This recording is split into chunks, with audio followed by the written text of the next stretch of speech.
প্রায় 2.5 বছর 3 বছর আগে আপনার সাথে ইস্টবেঙ্গল কথাবার্তা বলেছিল। কিছু প্লেয়ার আপনি তখন সদ্য বাংলাকে দুর্ভাগ্যজনকভাবে বাংলা রানার্স হয়, 117 মিনিট পর্যন্ত এগিয়েছিল, টাই ব্রেকারে হেরে যায় 117 মিনিটে।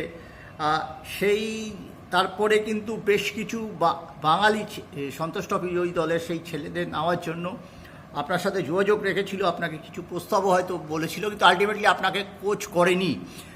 সামনে ফুটবল মরশুম শুরু হতে চলেছে, মোহনবাগান ইস্টবেঙ্গল এইগুলো নিয়ে ভাববে মে মাসের পরে, কিন্তু অন্য যেসব টিম ফার্স্ট ডিভিশনের বিভিন্ন টিম আছে তারা কিন্তু অলরেডি, বা প্রিমিয়ার ডিভিশনের টিম আছে তারা কিন্তু কাজকর্ম শুরু করে দিচ্ছে, ট্রায়ালও চলছে বেশ কিছু জায়গায়, আমরা দেখছি প্র্যাকটিসও শুরু হয়ে যাবে পয়লা বৈশাখের পর। একটা ট্র্যাডিশনাল ব্যাপার।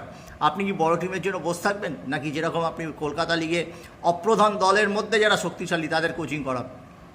বসে থাকা ওয়েট করার কোনো প্রশ্নই নেই। আমি যে মজাটা এনজয় করি, দেখুন আমি তো একটা ডিপার্টমেন্টে চাকরি করি, প্লাস কী বলে আমি কোচিং করি, তো সেখানে কী বলে এখানে বসে থাকা মানে মূর্খামি ছাড়া আর কিছু না, ঠিক আছে? তো কোথা থেকে আমার এজেন্ট নেই, আমার ভালো গডফাদার নেই। এবার কি এজেন্ট রাখবেন?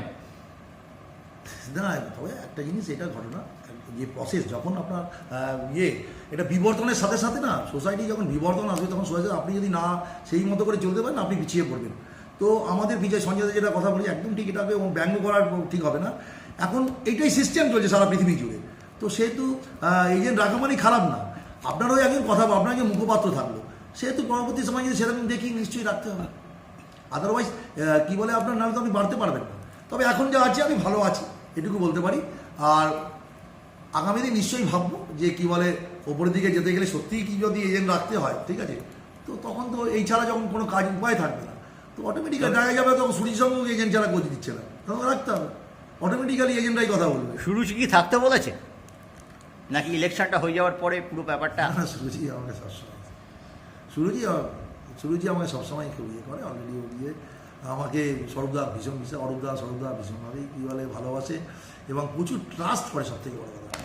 একটা ট্রাস্টের জায়গা তৈরি হয়ে গেছে, তো সবসময় পয়সাটাই জীবনের শেষ কথা না, বুঝেছি? আমি মনে করি পয়সাটাই, অনেকে ভাবে হয়তো আমি অনেকে এই বিয়স এভারগ্রিন, আমি কিছু ছেলে মুখে দিয়ে দেয়, কেন আমার হাতে সময় রয়েছে দেখলাম, তো সময়টাকে ওয়েস্ট করবো, অন্য জায়গায় আড্ডা মারবো, সিনেমা দেখবো, এ দেখবো, ঘুরবো বাগানে, তার থেকে কী বলে মাঠে থাকি, ভালো থাকি।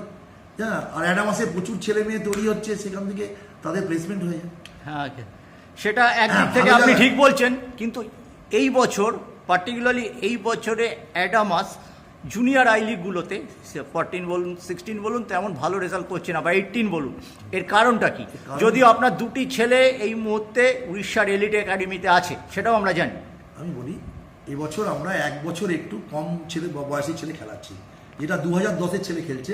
আমরা ম্যাক্সিমাম, এটা আমাদের রেজাল্টটা সামনের বছর খুব ভালো হবে, আমরা ম্যাক্সিমাম আমরা 2011 ছেলে খেলাচ্ছি, 2013 ছেলে খেলাচ্ছি, যে কারণে ওদেরকে এই বছর একই লিগ 2 বছর একই জায়গায় হচ্ছে, যেটা 13 ছিল সেটা 14 হয়ে গেছে, যেটা 15 ছিল সেটা 16 হয়েছে। আমরা যেটা অন্যরা করেছে যে একই ছেলেদের ওই ছেলেদেরই রিনিউ করে নিয়েছে, আমরা কিন্তু এবছর একটা নতুন টিম, আমরা 1 বছর কমে, 1 বছর বয়স কম, সেই ধরনের ছেলেগুলোকে প্রমোট করছি।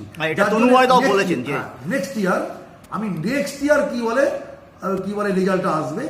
আরেকটা লক্ষ্য হচ্ছে আমার এই ইউথ লিগ, আমি দেখেছি যে কী বলে শুধু চ্যাম্পিয়নের লক্ষ্য আমার এখানে নেই। আমি খুব সত্যি কথা বলছি, আমার ম্যানেজমেন্টকেও সেটা বলেছি, আমি আমাদের চ্যান্সেলর স্যারকেও আমি সেটা বলেছি যে এই জায়গাটা আমাদের হওয়া উচিত যে আমরা কত ছেলে তুলে আনতে পারি।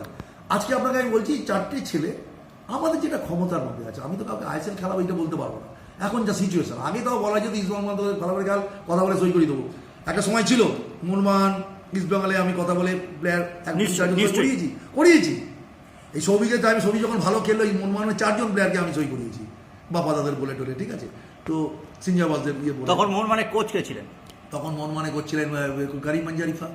হ্যাঁ, সেই সময় কী বলে আমার চলতো, কী বলে আমাদের ক্যাম্প থেকে, এখনই সব লাইনগুলো সব কেটে গেছে। তো যাই হোক, তো এই করিম কিন্তু অনেক ময়দানের কোচ হয়ে উঠেছিলেন, তিনি জানতেন কোন কোচটা জুনিয়র লেভেলে ভালো কোচ করে, তাদের সাথে একটা যোগাযোগ রাখতেন। আপনার কি বলে সৌভিক তো করিম বেঞ্জামিনের প্রোডাক্ট, সৌভিক চক্রবর্তী, সৌভিক ঘোষ, প্রণয় হালদার, এরা সবাই করিম বেঞ্চেরিফার সময়ই এসেছিলেন। প্রীতম কোটাল, তারপরে সঞ্জয় দার হাতে এরা পরিচালিত হয়েছিলেন। একদম।